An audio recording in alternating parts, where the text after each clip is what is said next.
looking at the computer before I came over, and totally in World War II there were 16 million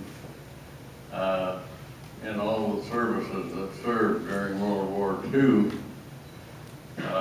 Of those, there's only 1 million left because we've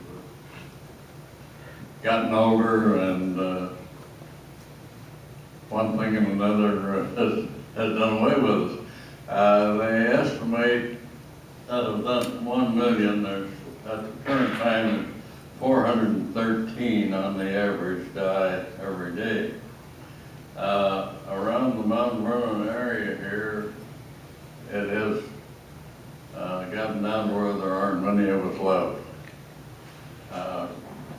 Robert Gaines, John Wolf, Betty Conrad, and that's about it, and myself.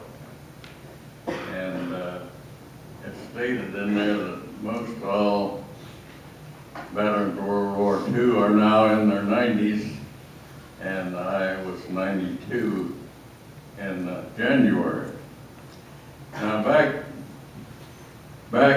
after Pearl Harbor, the United States already had in place draft boards.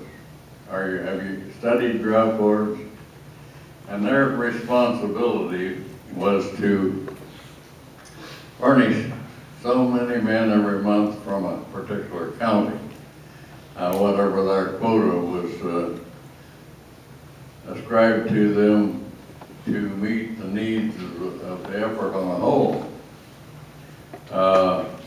Now, they controlled, other than the volunteer force, they controlled who went in a priority of least important to the production of food and so forth, and to on down the line to, I, for instance, was not involved in the first early years of the war because I was deferred working for a farmer, and we raised 300 cattle a year and 600 hogs and milked 9 cows, furnishing meat and cereal, grains, and so forth for the service. All over the country, the draft board had to try to keep so many people involved in agriculture and this and that. I stayed deferred until November of 1944, gave up my deferred status and volunteered for the selective service. I have 2 brothers. They were both overseas at the time, and things were still battles still taking place pretty strongly and everything. So I volunteered, went down to St. Louis and Fort Leonard Wood, and was in the Army emplacement there, and thought I was going to be in the Army, but a fellow came by with a clipboard and said, "We have room for 2 Marines today." So a fellow from Muscatine, I was from West Liberty, Iowa, down east of Iowa City, and a friend of mine from Muscatine, we decided we'd take that, so that's how we happened to end up in the Marine Corps instead of the Army. Do you have any questions at this point?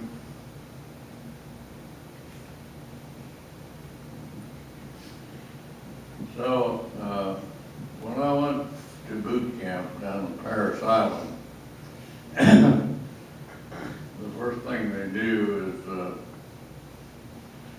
take you to the hygienic unit.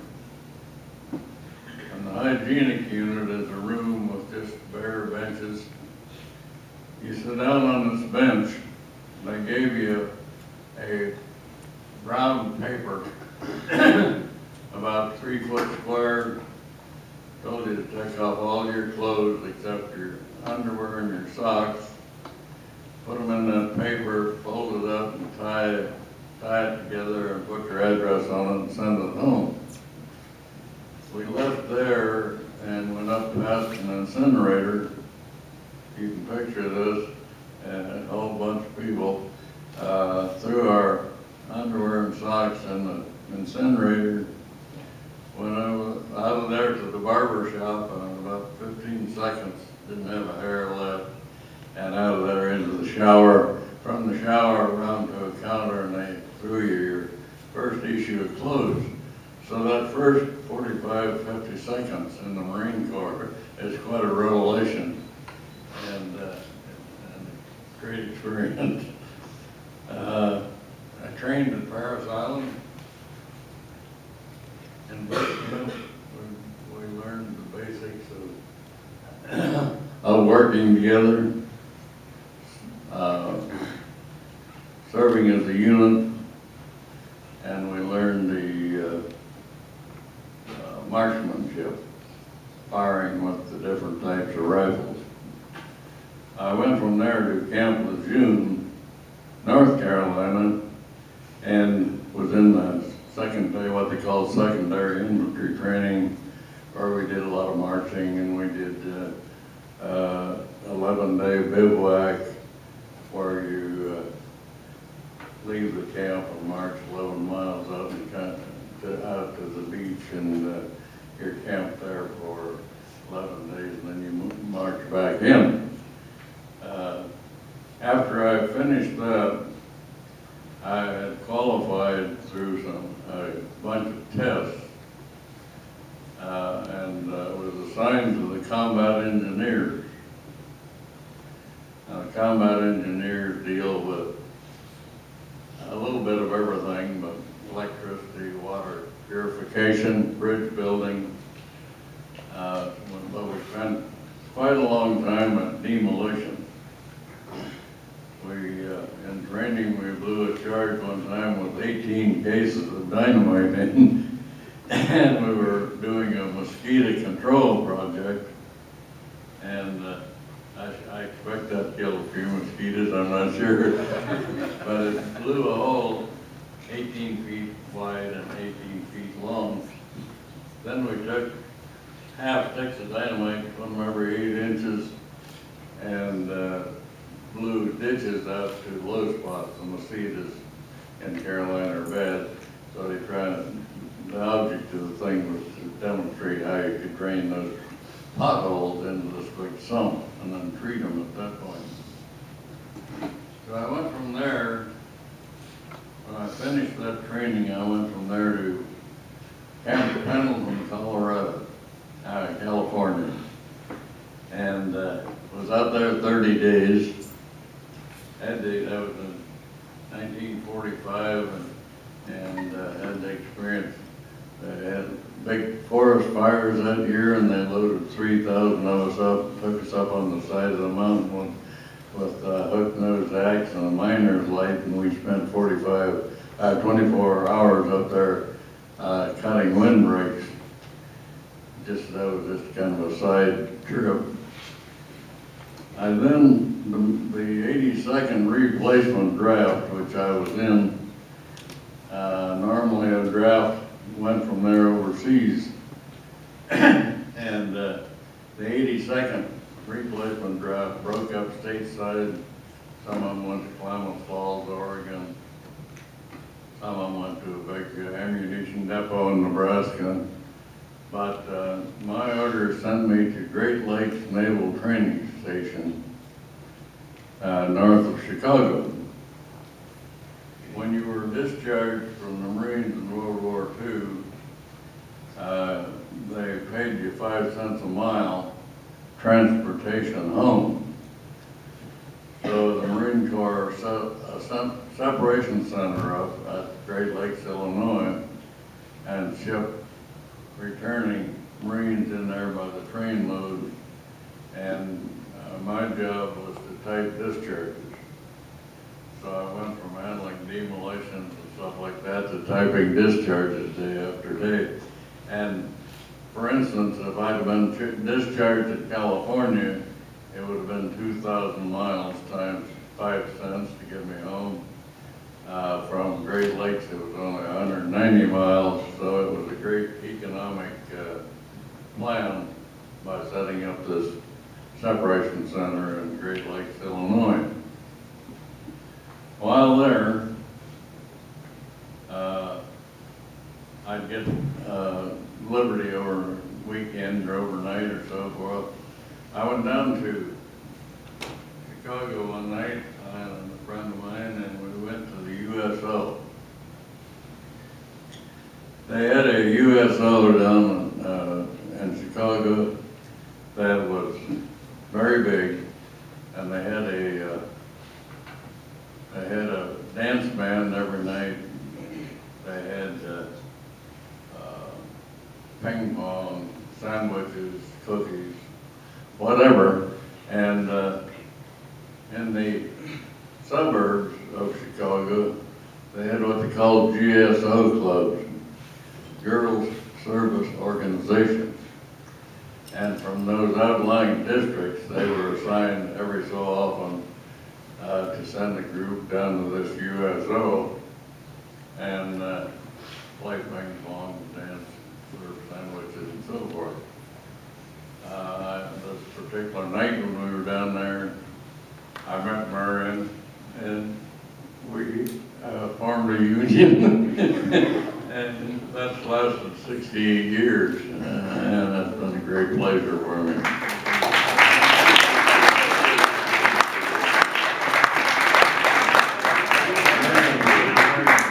Marion Bouquet, I don't know whether you ever noticed on Memorial Day, the ladies of the auxiliaries sell poppies, or they distribute poppies, and with that money that they make selling these poppies that are made by a disabled veteran, by the money they make from that, they do things like send packets down to the hospital in Iowa City of needs that veterans who are there need, like toothbrush, razors, all that type of thing. And they also use their money for other veteran-related needs, and they do a lot of good work in that way. Could we have Marion maybe tell your story a little bit about how you came to volunteer and what you did when you were at the USO, so they have some framework for that? Can you hear that? Can you talk about how you came to volunteer for the USO and what you did when you were here stateside? Yeah, Talk a sure. little bit about that. Yeah, did a good job. Tell us a little bit more about it. No, I don't remember who got it. It was a friend of mine that told me. It was a friend of mine who told me about the USO, and so we went down there, and that was a great central place, and we loved going down there, and there were myriads of people, veterans, serving. They're being trained up at this naval training station, so there were many there, and it was a big area. And we had a grand piano, and there was always somebody playing. Adam Kettleson, would you please stop in the office? Adam Kettleson. They had a grand piano, so we'd stand around and sing around the piano, and we'd play ping pong, and the men could, the servicemen could have something to eat.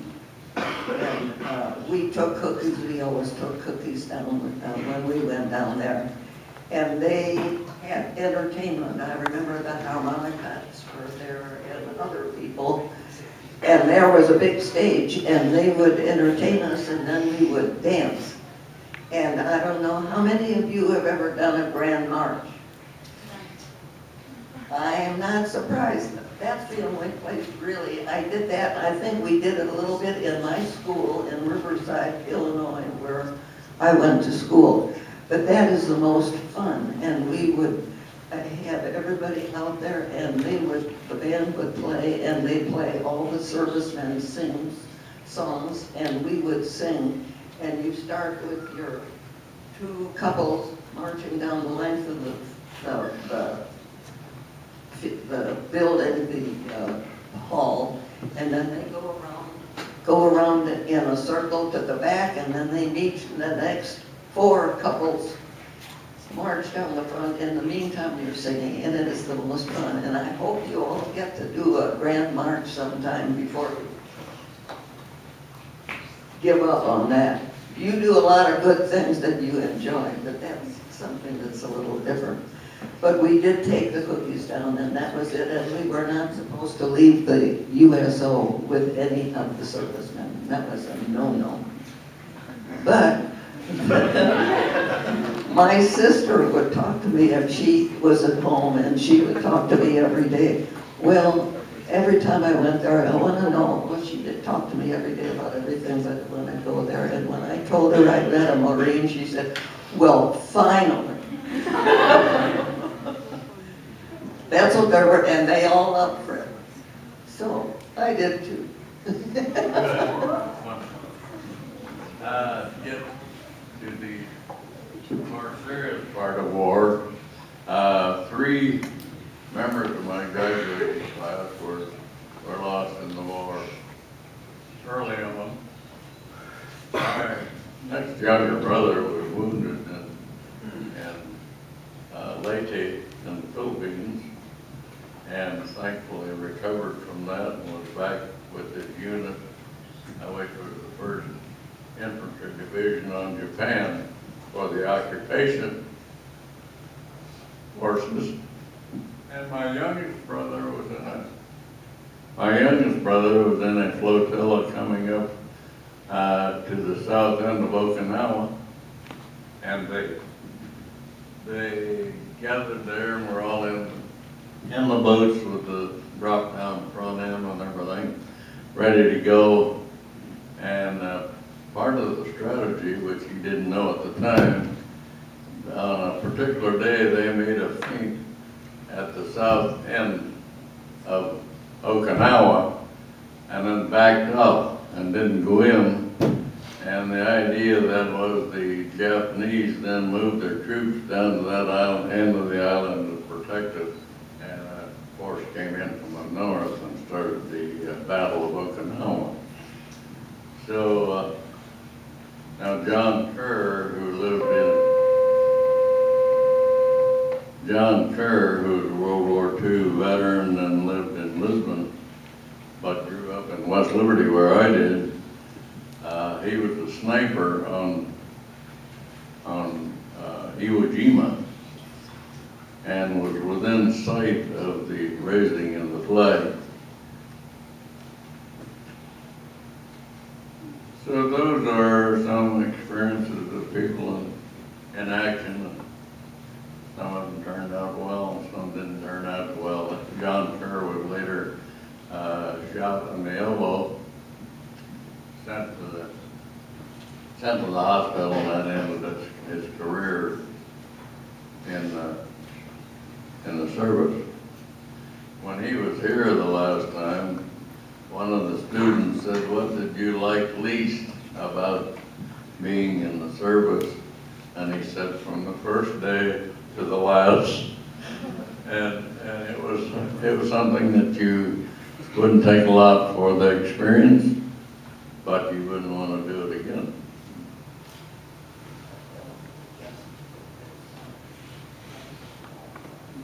Yeah, John Kerr is the father of Mark Kerr, who runs the Mount Vernon Golf Course. Any questions? Some questions.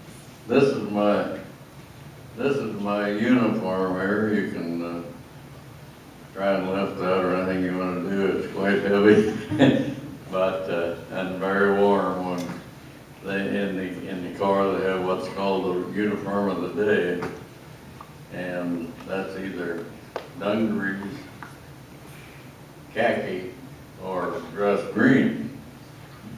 And in the fall, the uniform of the day would change on a certain time from khaki to dress green.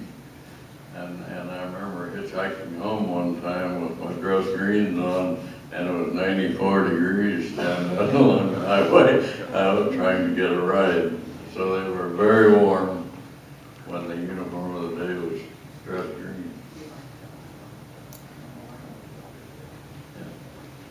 Most of you probably know at the current time we're soliciting funds to help with some money from the American Legion and the auxiliary, and quite a few other groups are contributing, and we're seeking to build an all veterans memorial at the Mount Vernon Cemetery. And we are far along enough with that fundraising that we expect to break ground probably around the 1st of March.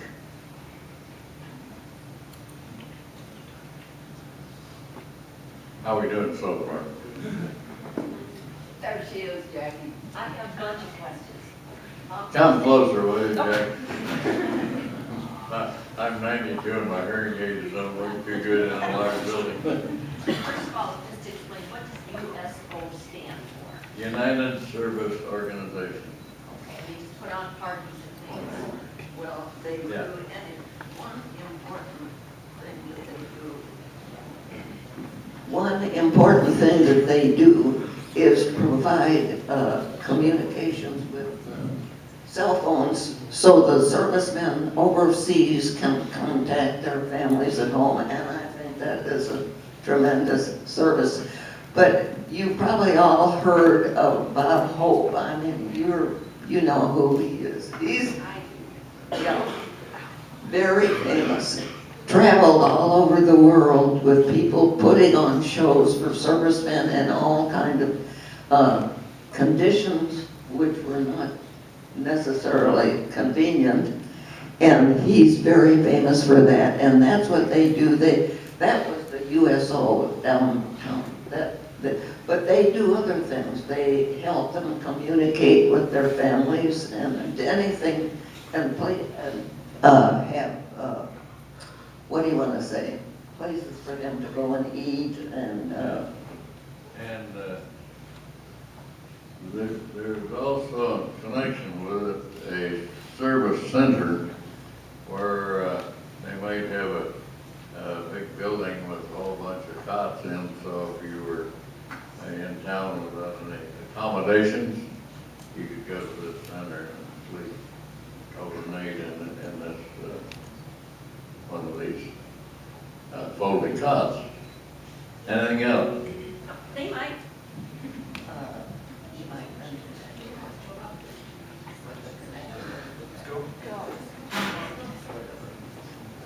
Oh. How many of you are involved in that academic? Oh, my, no. All of the trophies and plaques and things that are given away after the academic is completed are furnished by the American Legion Foundation. They've been doing that for as long as it's been going, I think. I have a question. What was it like leaving your family? Well, that's always difficult, and really more difficult for them than it is for you. Because now, a veteran clear over, a soldier or Marine clear over in Iran or someplace can just go to the computer and send a message home to his family. Back then, you had a franking privilege, which meant that you could write a letter, put it in an envelope, address it home, and write up in the corner, free, where the stamp would normally go. And so you got free postage, but sometimes that'd go, a long time before it got to you, or it'd go quite a while before it got from you to them. So the communications then were not anything like they are now.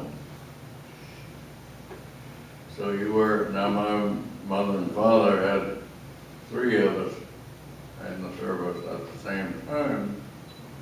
So they had triple worries. And it is a strain on the folks at home, the same as it is the person who's serving.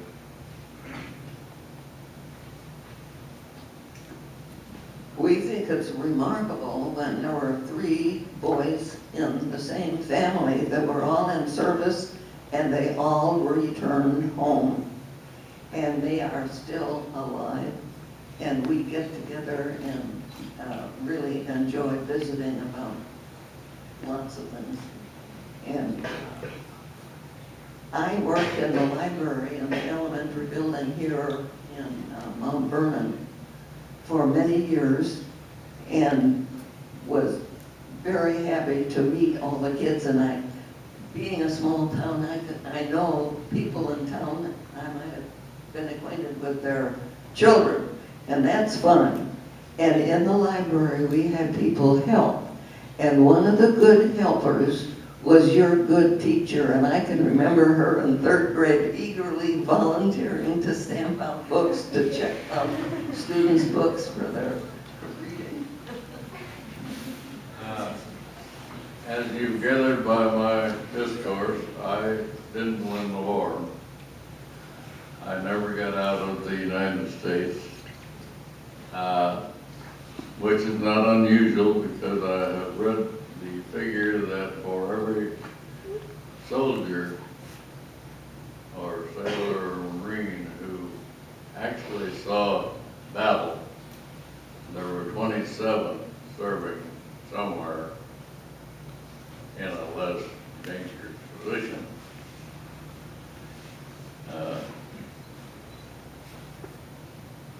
So there were all kind of ways you served, and it either worked out nicely for you or it didn't.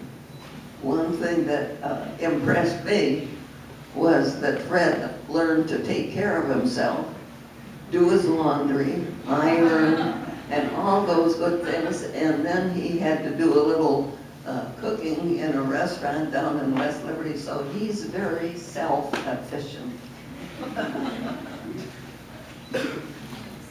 Question? Fred, Go ahead. Can you tell us about your hat? That's American Legion. The American Legion is a veterans organization that works to help disabled veterans get treatment and all that type of thing.